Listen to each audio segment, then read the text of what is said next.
Macrophaga world. Glycerol, ट्रायोल्स। हमने ये यहाँ पे पीछे क्या पढ़ा, पीछे हमने मोनोहाइड्रिक अल्कोहल और डाइहाइड्रिक अल्कोहल्स पढ़े थे। नाउ नेक्स्ट आपको हेडिंग लेना है triol. Next heading is triol. और ट्रायोल में क्या लेंगे हम लोग, glycerol. The name of compound is glycerol. ठीक है, ग्लिसरॉल का फॉर्मूला क्या होता है, ग्लिसरॉल का फॉर्मूला है CH2OH, CHOH, CH2OH। This is the formula of glycerol. तो पहले हम लोग इसके मेथड ऑफ प्रिपरेशन देखेंगे, preparation methods.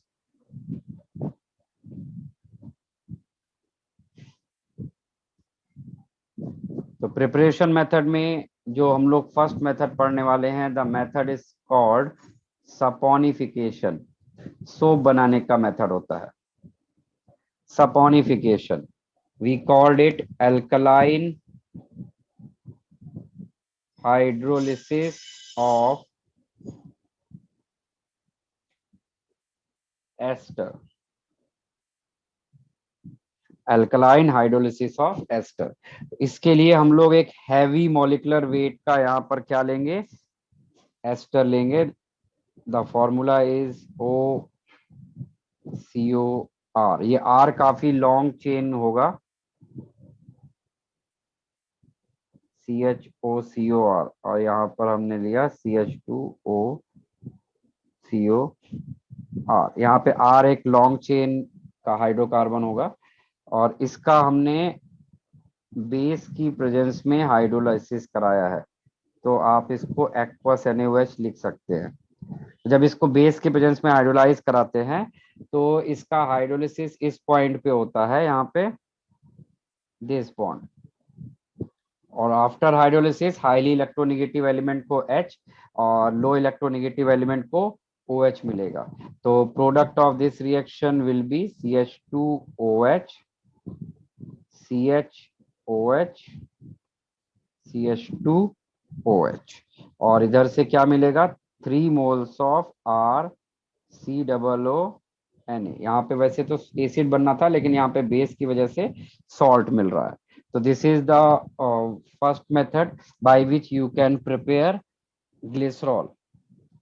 Second method, second method है एलाइलिक सब्स्टिट्यूशन। उसके लिए हमने एक प्रोपीन लिया, CH3CH डबल बॉन्ड CH2, और इसको हमने NBS से सनलाइट की प्रेजेंस में रिएक्ट कराया। तो आपको पता है कि ये क्या करेगा, ये इसके एलाइलिक पोजीशन पर Br का सब्स्टिट्यूशन कर देगा।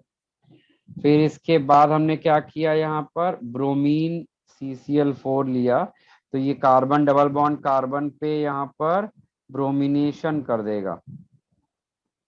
तो यहाँ पर आप देख सकते हैं कि आपको 3 Br मिल जाएंगे एट ईच कार्बन। क्लियर। और फिर अब एक ही स्टेप बच रहा है, आप समझ ही रहे होगे कि Br हटा के हमें OH लगाना है, तो हम क्या यूज करना हमारे लिए बेस्ट होगा, एक्वस KOH।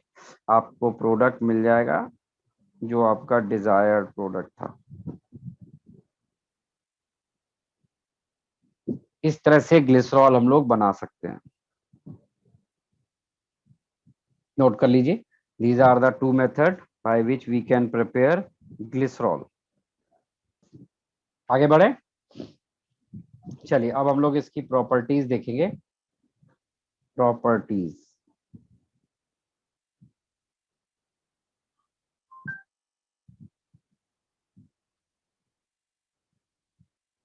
सबसे पहला इसकी फिजिकल प्रॉपर्टी देखते हैं। It is colourless,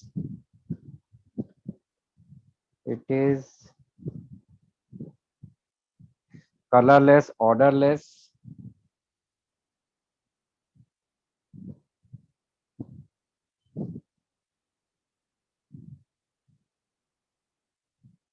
सिरपी liquid. First, second property, sweet in test,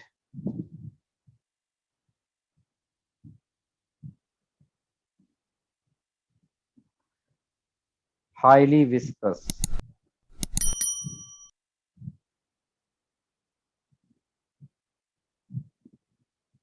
ये इसकी फिजिकल प्रॉपर्टीज थी। Now come to its chemical properties. तो केमिकल प्रॉपर्टीज को वन बाय वन देखते हैं। सबसे पहले reaction with phosphorus halide, reaction with PX3 और PX5। Here X can be Cl and Br। तो इस रिएक्शन को देखिए कैसे लिखेंगे। हमने एक पहले यहाँ पर ग्लिसरॉल लिया। आप मुझे बताओ यहाँ पर ग्लिसरॉल को अगर हम इन रिएजेंट्स के साथ रिएक्ट कराएंगे तो क्या प्रोडक्ट बनने की चांसेस हैं?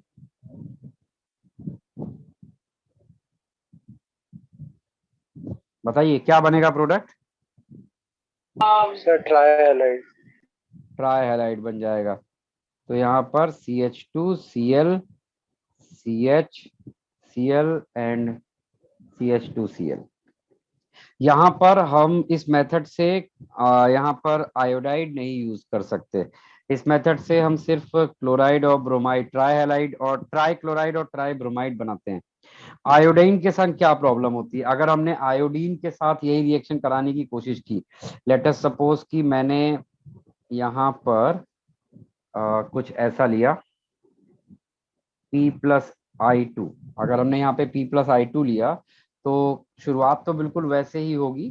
यहाँ पर क्या बन जाएगा? CH2I, CHI, CH2I। लेकिन आयोडीन के बारे में एक चीज ध्यान रखिएगा, iodine is unstable when it is present at vicinal position. Iodine is unstable when it is present at vicinal position. जब ये विसिनल पोजीशन पे होगा तो ये I2 एलिमिनेट करता है, और I2 एलिमिनेट करने के बाद आपको क्या प्रोडक्ट मिलेगा? CH2CH डबल बॉन्ड CH2, और यहाँ पर आपको I बच जाएगा। ठीक है, तो I at adjacent position is unstable. इसी वजह से हम इस मेथड से ट्राई आयोडाइड नहीं बना सकते। ये हमारा फर्स्ट मेथड था। इसके बाद come to second reaction, reaction with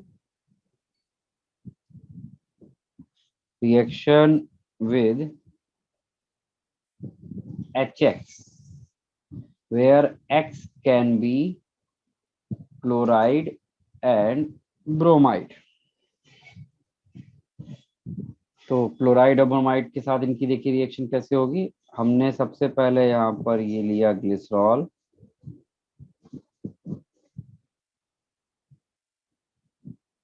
और इस ग्लिसरॉल को हम लोग लेटेस्ट सपोज हम HCl से रिएक्ट करा रहे हैं। तो HCl के साथ जब इसको रिएक्ट कराया जाता है तो ये HCl के साथ स्टेप्स में रिएक्शन करता है। पहले एक बार में एक Cl सब्स्टिट्यूट, एक OH को सब्स्टिट्यूट करेगा, तो ये आपको ऐसा एक कुछ प्रोडक्ट देगा।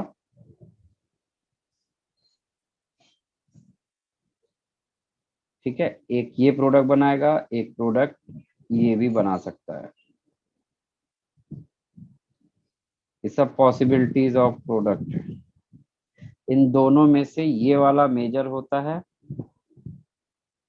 और ये वाला माइनर प्रोडक्ट होता है। अगर हमने इसमें और HCl डाल दिया, अब क्या बनेगा?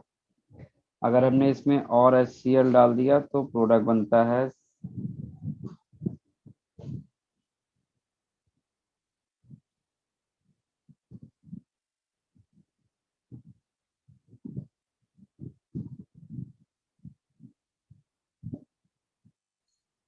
ये। आपके पास दो पॉसिबल प्रोडक्ट बनेंगे, एक इससे बन रहा है और एक इससे बन रहा था।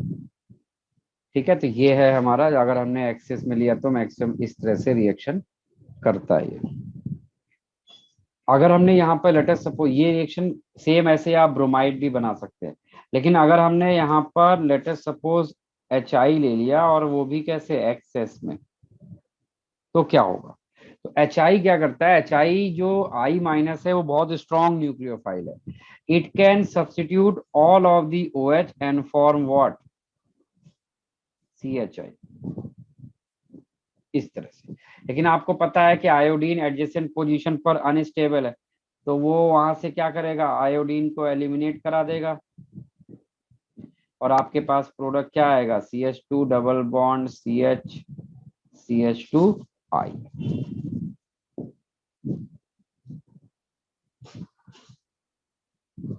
इसकी रिएक्शन को हम कंट्रोल नहीं कर सकते, बट इन रिएक्शंस को हम कंट्रोल कर सकते हैं, इसीलिए हम लोग ये रिएक्शन करते हैं और ये वाली रिएक्शन को अवॉइड करते हैं।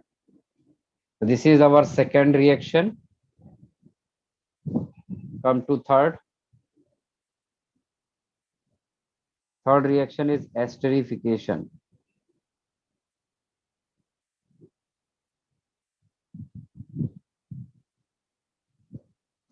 एस्टरिफिकेशन नाम से ही पता है कि आपको एस्टर बनाना है यहाँ पर। और ये ट्रायोल क्या है, ये ग्लिसरॉल एक अल्कोहल है। तो इसको अगर हमें एस्टर बनाना है तो ऑब्वियसली इसको हमें किसके साथ रिएक्ट कराना पड़ेगा, किसी ना किसी एसिड के साथ। इसको हमें किसके साथ रिएक्ट कराना पड़ेगा, किसी ना किसी एसिड्स के साथ। तो एसिड्स के साथ जब इसकी रिएक्शन कराते हैं, तो अगर आपने एक्सेस में एसिड ले लिया तब तो वो सारे OH पर एस्टर बना देगा।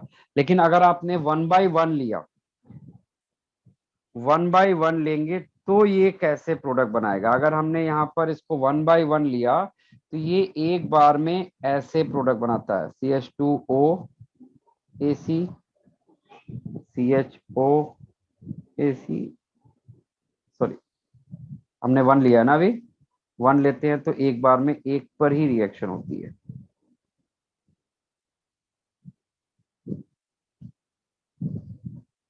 फिर हमने एक बार, दूसरी बार फिर से हमने एक और एस्टिक एसिड ले लिया, फिर से एस्टिक एसिड लेंगे, तो अब आपका वो कहाँ पर रिएक्शन करेगा। हमेशा जब भी का इस तरह से ट्रायोल्स या उससे ज्यादा कार्बन के OH होते हैं और उनके ऊपर एस्टरिफिकेशन कराया जाता है, तो वो रिएक्शन पहले टर्मिनल्स पे करना पसंद करते हैं। इसको इस तरह से अलग अलग बताने के पीछे पर्पज ही यही है कि पहले एक टर्मिनल पे रिएक्शन होगी, फिर दूसरे पे, और फिर तीसरे टर्मिनल पे रिएक्शन होगी। तो अब जाके आपका ये फाइनल प्रोडक्ट बनता है।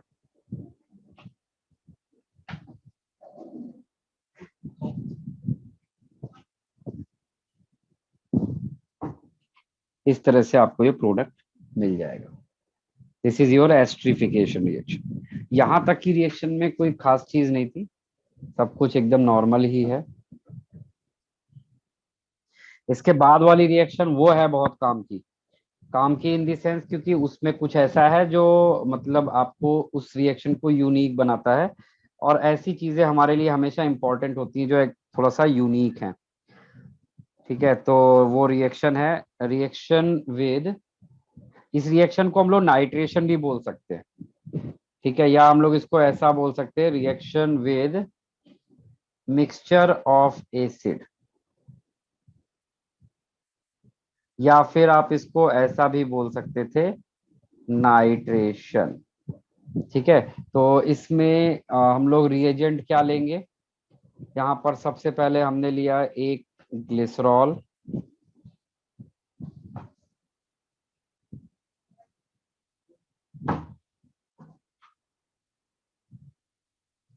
और फिर इसके साथ में हमने लिया है nitric acid and sulphuric acid का मिक्सचर। सल्फ्यूरिक एसिड कैटलिस्ट होगा और नाइट्रिक एसिड यहाँ पर हमारे लिए अटैकिंग रिएजेंट है। तो ये भी एक तरीके की एस्ट्रिफिकेशन रिएक्शन ही है, क्योंकि ये अल्कोहल है और ये एसिड है।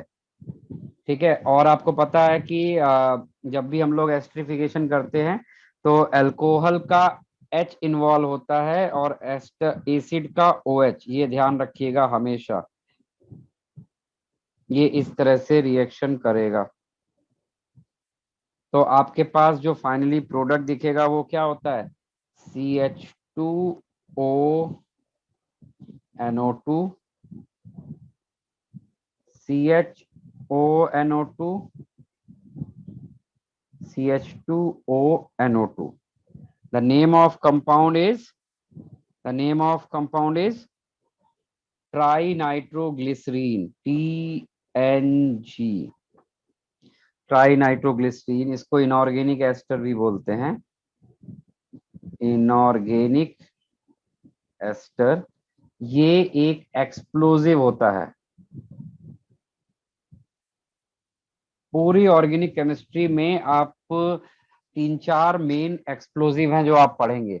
एक एक्सप्लोजिव है TNT, ट्राई नाइट्रोटोल्यूइन। दूसरा एक्सप्लोजिव आप पढ़ेंगे TNG, try nitroglycerine.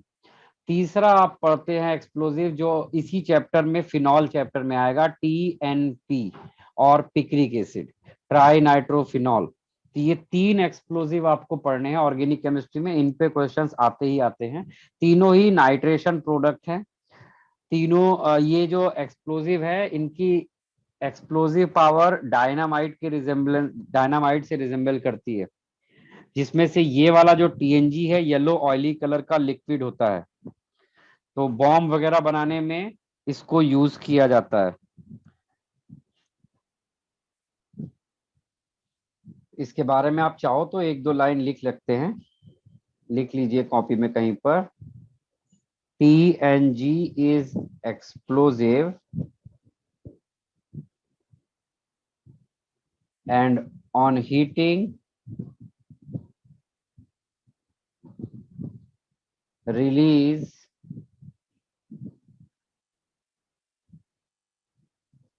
huge amount of heat or energy.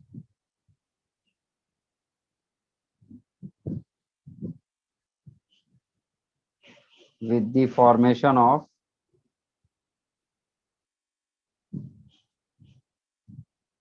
CO2, N2, H2O, O2. It is yellow, oily liquid.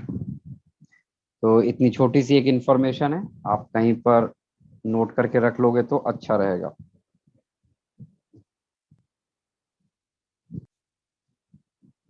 चलिए, तो ये हमने अभी जो किया है, दिस इज TNG's प्रॉपर्टी। अब इसके बाद ऑलमोस्ट ये खत्म ही है आपका ग्लिसरॉल, ज्यादा कुछ रिएक्शन नहीं होती इसकी। नेक्स्ट रिएक्शन है ग्लिसरॉल में ही, reaction with oxalic acid. Reaction with oxalic acid. तो ऑक्जेलिक एसिड के साथ ग्रिग्नॉट, ये ग्लिसरॉल 2 तरह से रिएक्ट करता है। तो वो आपको समझना पड़ेगा कि वो 2 तरीके क्या है। फर्स्ट इसका जो है वो है at low temperature, at low temperature about 100 degree Celsius. 100 degree Celsius के टेम्परेचर पर रिएक्शन करता है। तो ये आपको देगा CH2OH, CHOH, और इसको हम लोग रिएक्ट कराते हैं ऑक्जेलिक एसिड। ऑक्जेलिक एसिड क्या होता है? ऑक्जेलिक एसिड ऐसा होता है, C डबल बॉन्ड O, इधर OH। ये एक एसिड है और ये एक अल्कोहल है। तो ये क्या करने की कोशिश करेगा? ये एस्ट्रिफिकेशन करने की कोशिश करेगा। तो लो टेम्परेचर पर केवल एक OH और एक COH जो है वो एस्ट्रिफिकेशन में गया।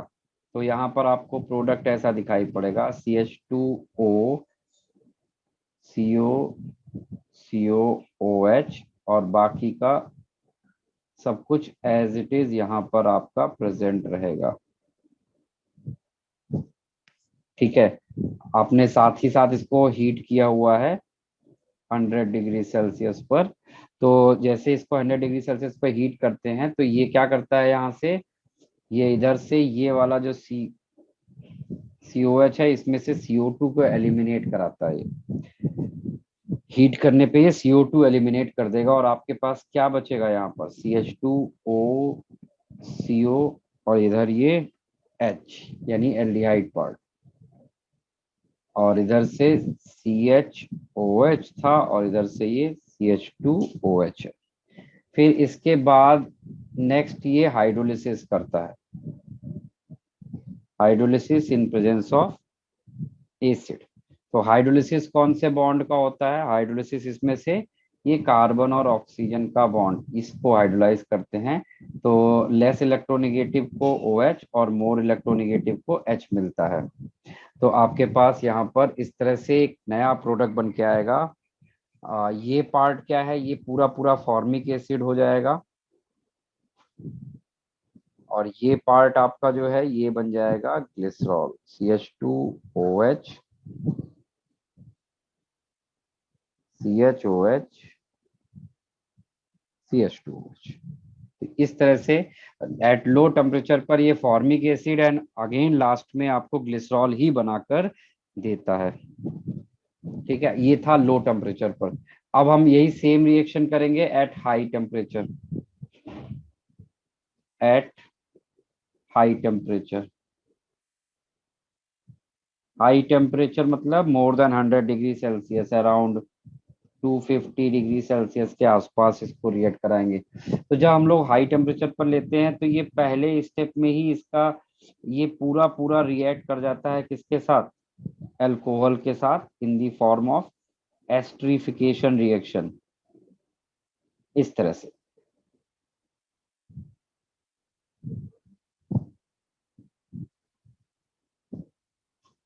तो एसिड का OH और अल्कोहल्स के H, ये यहां से इस तरह से वाटर निकाल देंगे, और वाटर निकालने के बाद आपको ये ऐसा प्रोडक्ट बना के देगा, CH2O CO CHO CO, और ये दोनों ऐसे ज्वाइन हो जाएंगे, और नीचे आपका क्या है? CH2OH। अब आपने इसको हाई टेम्परेचर पर हीट किया हुआ है। जब इसको आप हाई टेम्परेचर पर हीट करते हैं तो ये क्या करता है? यहाँ से ये एक पार्ट है एज अ CO2 निकलता है, और दूसरा ये वाला पार्ट एज अ CO2 यहाँ से एलिमिनेट हो जाएगा। तो जब ये CO2 के फॉर्म में एलिमिनेट होगा तो हमें यहाँ पे प्रोडक्ट क्या मिलता है? Our product will be CH2 double bond CH CH2OH, ये एक एलाइलिक अल्कोहल बन जाता है। इस तरह से ये रिएक्शन दोनों आप नोट कर लीजिए, काफी पूछी जाती है रिएक्शन ये। इसके बाद आता है ऑक्सीडेशन। इनके ऑक्सीडेशन बड़े इंपॉर्टेंट होते हैं। कैसे इंपॉर्टेंट है देखिएगा, अभी मैं आपके सामने लिखूंगा, पहले आप पूरा देखो सुनो, फिर उसके बाद में आराम से चाहो तो नोट करना, लेकिन पहले एक बार समझ लो इनको अच्छे से। ऑक्सीडेशन ऑफ ग्लिसरॉल, ग्लिसरॉल को ऑक्सीडाइज जब कराया जाता है तो ये देखो कितने तरह से ऑक्सीडाइज होता है।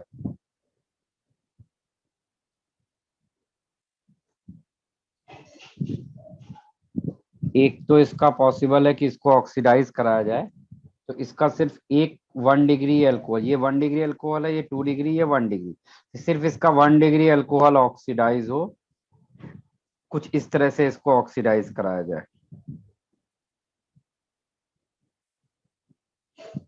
सिर्फ एक। ठीक है, एक तो पॉसिबिलिटी ये है, या फिर एक पॉसिबिलिटी होती है कि ये इसको इस तरह से ऑक्सीडाइज करे कि इसका 2 डिग्री अल्कोहल सिर्फ ऑक्सीडाइज हो। तो अगर इसका सिर्फ 2 डिग्री अल्कोहल ऑक्सीडाइज होगा तो that will change into ketone, like that, है ना। एक तो ये पॉसिबिलिटी। इसके बाद अगर हम इसको फर्दर ऑक्सीडाइज करते हैं, तो इसको फर्दर ऑक्सीडाइज करेंगे तो ये एल्डिहाइड ऑक्सीडाइज हो जाएगा किसमें? COH में। एक तो ये एक स्टेप तो ऐसा हो सकता है। इसको अगर हमने और स्ट्रांगली ऑक्सीडाइज किया, अगर हमने इसी सेम कंपाउंड को और स्ट्रांगली ऑक्सीडाइज किया तो क्या करेगा? ये COH तो ऑलरेडी ऑक्सीडाइज्ड है, तो ये दूसरे टर्मिनल के CH2OH को ऑक्सीडाइज करेगा, तो एक प्रोडक्ट तो बनाएगा इस टर्मिनल से,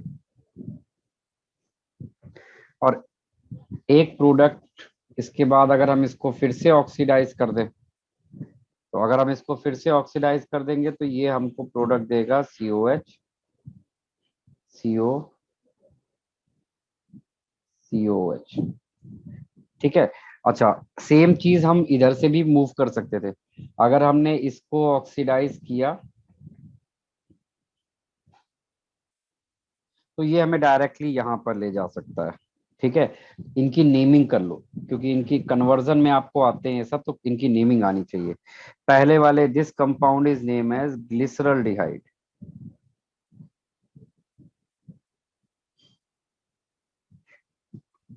ये वाले को क्या बोलते हैं हम लोग? Glyceric acid.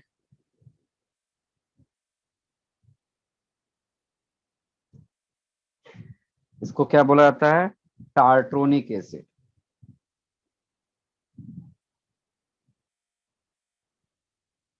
और इस वाले को बोला जाता है मीजो ऑक्जेलिक एसिड।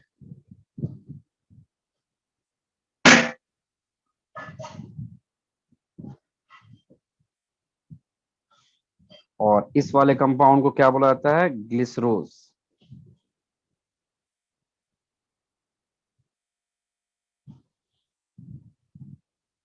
ये आपके ऑक्सीडेशन के प्रोडक्ट है। अभी मैंने देखिए यहाँ पर कहीं पर भी कोई रिएजेंट मेंशन नहीं किया है, कहीं पर भी कोई रिएजेंट मेंशन नहीं किया है।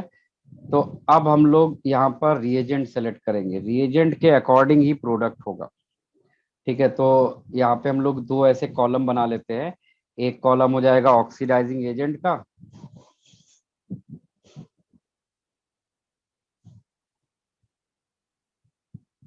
और दूसरे साइड पे प्रोडक्ट। तो हम क्या ऑक्सीडाइजिंग एजेंट लें कि हमें क्या प्रोडक्ट मिल जाए? सबसे पहले हमने यहाँ पर लिखा है डाइल्यूट HNO3। अगर हमने डाइल्यूट HNO3 लिया है तो हमारा प्रोडक्ट क्या होगा? Glyceric acid. हमको ऑक्सीडेशन का प्रोडक्ट क्या मिलेगा? ग्लिसरिक एसिड मिलेगा।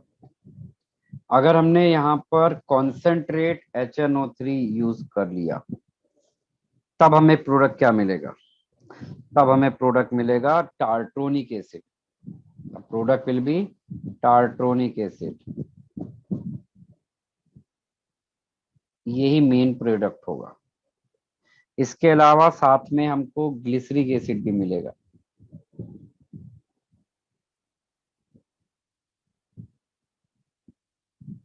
ये तो एक पॉइंट होता है। अगर हमने यहाँ पर फेंटन्स रिएजेंट ले लिया या फिर ब्रोमीन वाटर, अलग अलग रिएजेंट है। अगर हमने यहाँ पर फेंटन्स रिएजेंट ले लिया, फेंटन्स रिएजेंट क्या होता है भाई? फेंटन्स रिएजेंट होता है FeSO4 in presence of hydrogen peroxide. या फिर हमने यहाँ पर ले लिया है ब्रोमीन वाटर। यहाँ पर हमने क्या यूज कर लिया है? Bromine water.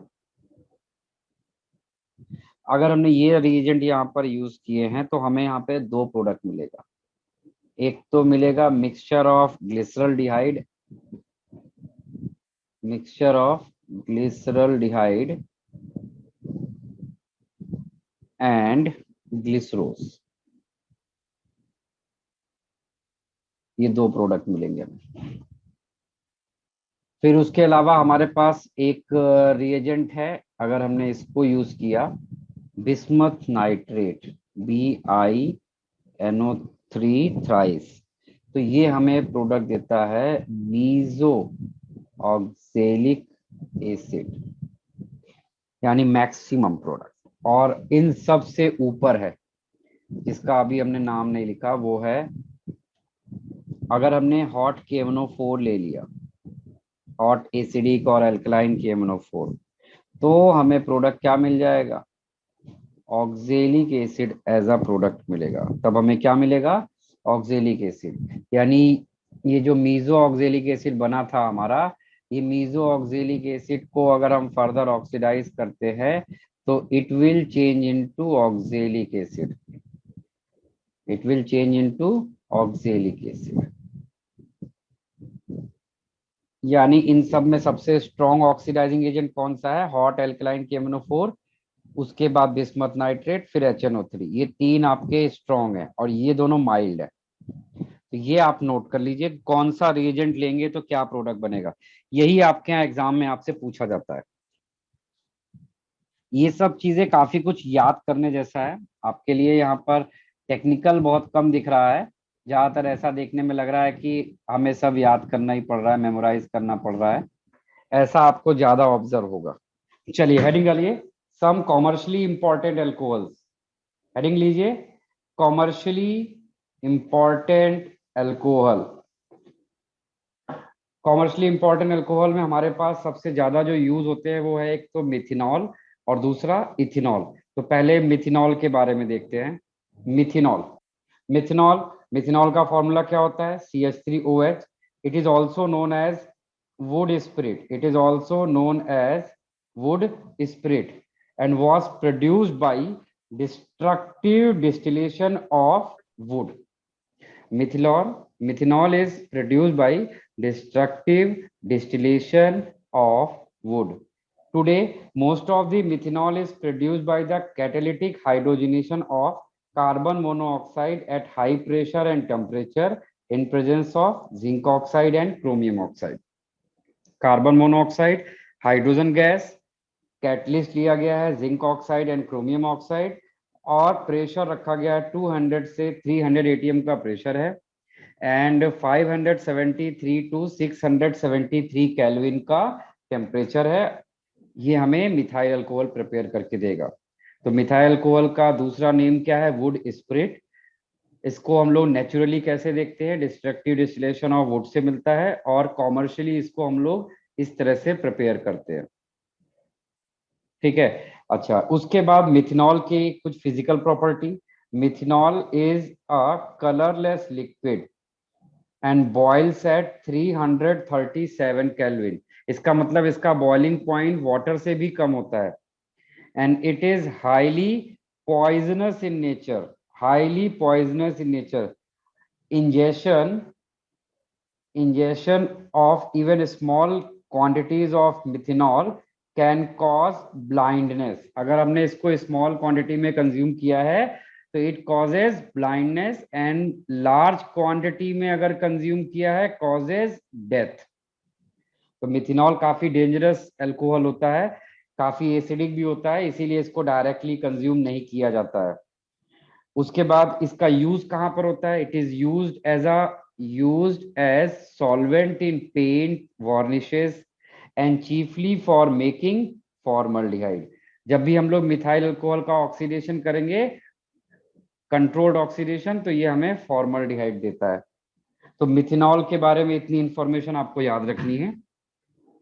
Common name, commercially कैसे प्रिपेयर किया जाता है, और ये पॉइजनस होता है बाय नेचर। ये सारी चीजें आपको याद रखनी है रिगार्डिंग मिथेनॉल। इसके बाद दूसरा आपके पास जो इंपॉर्टेंट अल्कोहल आता है दैट इज इथेनॉल। इथेनॉल कैसे प्रिपेयर किया जाता है? It is obtained commercially bye fermentation. इसको हम लोग कैसे प्रिपेयर करते हैं? Bye fermentation. It is obtained commercially bye fermentation. Fermentation आपको पता है, फर्मेंटेशन, जितने भी फर्मेंटेशन प्रोसीजर होते हैं वो सब इन प्रेजेंस ऑफ एंजाइम्स होते हैं। ठीक है, तो कोई डेफिनेट एंजाइम लिया जाएगा जिसकी हेल्प से आप इसको प्रिपेयर करेंगे। तो देखिए, इसको आप रिएक्शन से देखोगे तो सबसे आसानी से समझेगा। आपने देखिए यहाँ पर क्या लिया है? C12H22O11। C12H22O11 it is the formula of sweet sugar. Sweet sugar का फॉर्मूला है। इसको हम लोग केमिकली बोलते हैं सुक्रोज, और ये हमें कहां पर मिलता है? जितने भी फ्रूट्स होते हैं, जो स्वीट टेस्ट वाले फ्रूट्स होते हैं, उन सब में ये होता है। फॉर एग्जाम्पल ग्रेप्स, केन, इन सब में आपको ये मिलेगा, गन्ना। ठीक है, तो आपने क्या लिया? सुक्रोज लिया, उसमें उसका हाइड्रोलिसिस किया in presence of invertase enzyme, in presence of invertase enzyme. तो ये हमें दो प्रोडक्ट देगा, ग्लूकोज एंड फ्रुक्टोज। दोनों का केमिकल फॉर्मूला सेम है, मॉलिक्यूलर फॉर्मूला, सिर्फ स्ट्रक्चरल फॉर्मूला डिफरेंस होता है। ग्लूकोज में एल्डिहाइड ग्रुप होता है, फ्रुक्टोज में कीटोनिक ग्रुप प्रेजेंट होता है। फिर एक बार आपके पास ये ग्लूकोज और फ्रुक्टोज बन गए, फिर हम यहाँ पर एक दूसरा एंजाइम लेंगे, जाइमेज। जाइमेज एंजाइम की प्रेजेंस में ये ग्लूकोज और फ्रुक्टोज आपके चेंज हो जाते हैं ethyl alcohol and carbon dioxide में, और इसी पूरे प्रोसीजर को हम लोग बोलते हैं क्या, फर्मेंटेशन। ठीक है, तो इस तरह से इथेनॉल को प्रिपेयर किया जाता है। क्लियर? अच्छा, अब इथेनॉल को एक और पर्पस के लिए याद रखा जाता है, it is use to prepare wine. इसको किस चीज के लिए यूज किया था, वाइन्स वगैरह को प्रिपेयर करने के लिए। तो जब भी हमें वाइन प्रिपेयर करना होता है तो हम लोग बेसिकली कौन ये शुगर का सोर्स क्या लेंगे, for the preparation of wine source of sugar will be grapes. In wine making, grapes are the source of the sugar and yeast. As the grapes ripen, the quantity of sugar increases and yeast grows on the outer skin of grapes. When grapes are crushed, sugar and enzyme come in contact and fermentation starts. Fermentation takes place in anaerobic condition, that is in absence of air, and carbon dioxide gas is released during fermentation. तो ऊपर जो fermentation था वो आप कोई भी source of लेंगे, sucrose तो आप बना सकते हैं। नीचे वाला जो आपको बताया गया है this is specifically for wine. तो वाइन बनाने के लिए हमें अलग से कोई भी ईस्ट लेने की जरूरत नहीं है। जो आपका ग्रेप का आउटर वॉल होता है उसी में ही ईस्ट जनरेट होता है, और जब हम लोग उसको क्रश करते हैं तो ईस्ट और शुगर कांटेक्ट में आते हैं और फर्मेंटेशन स्टार्ट हो जाता है। क्लियर है चीज? अच्छा, उसके बाद एक नेक्स्ट इंपॉर्टेंट चीज जो यहाँ पर एक इंटरेस्टिंग है, the action of zymase enzyme is inhibited once the percentage of alcohol formed exceed 14%। जो ये अल्कोहल बन रहा है ये 14% से ज्यादा अगर अल्कोहल बनने लग जाए तो हम लोग जाइमेज का जो वहां पर इंसर्शन था, कंट्रोल था, उसको कंट्रोल करके मतलब उसको रिमूव कर देते हैं वहां से। तो उसका कारण क्यों रिमूव करते हैं, if air gets into the fermentation mixture the oxygen of air oxidises ethanol to ethanoic acid and which in turn destroys the taste of alcoholic drink। चलिए, तो ये इथाइल अल्कोहल के बारे में था कि इथाइल अल्कोहल कैसे प्रिपेयर किया जाता है फर्मेंटेशन से। फर्मेंटेशन के लिए हम लोग कैटलिस्ट क्या लेते हैं, इन्वर्टेज एंड जाइमेज एंजाइम।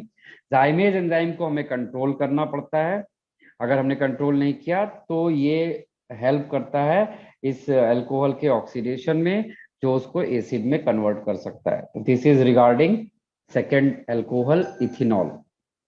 इसके अलावा कॉमर्शियली हम लोग अल्कोहल में कुछ और टर्म यूज करते हैं, जैसे कि आपका है absolute alcohol. Absolute alcohol is nothing but your anhydrous ethanol. Absolute alcohol is pure anhydrous ethanol. Clear है? तो ये आपको याद रखना पड़ेगा।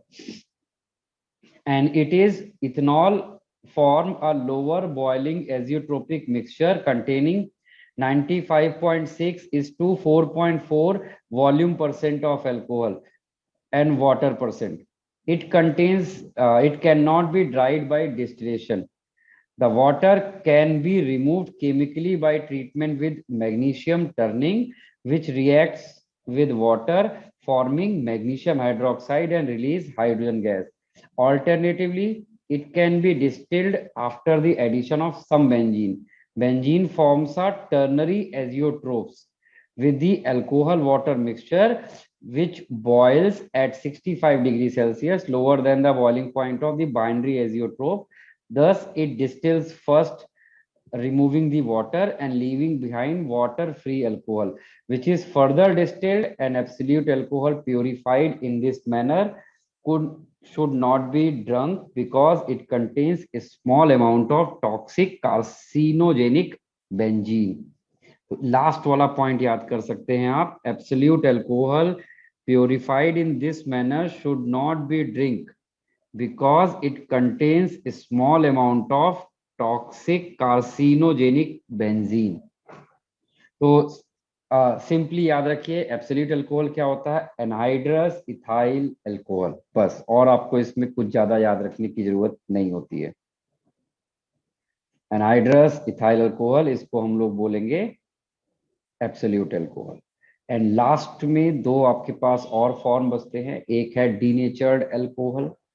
डीनेचर अल्कोहल, डीनेचर अल्कोहल में क्या होगा, if alcohol rendered undrinkable by addition of small quantity of benzene and toxic methanol.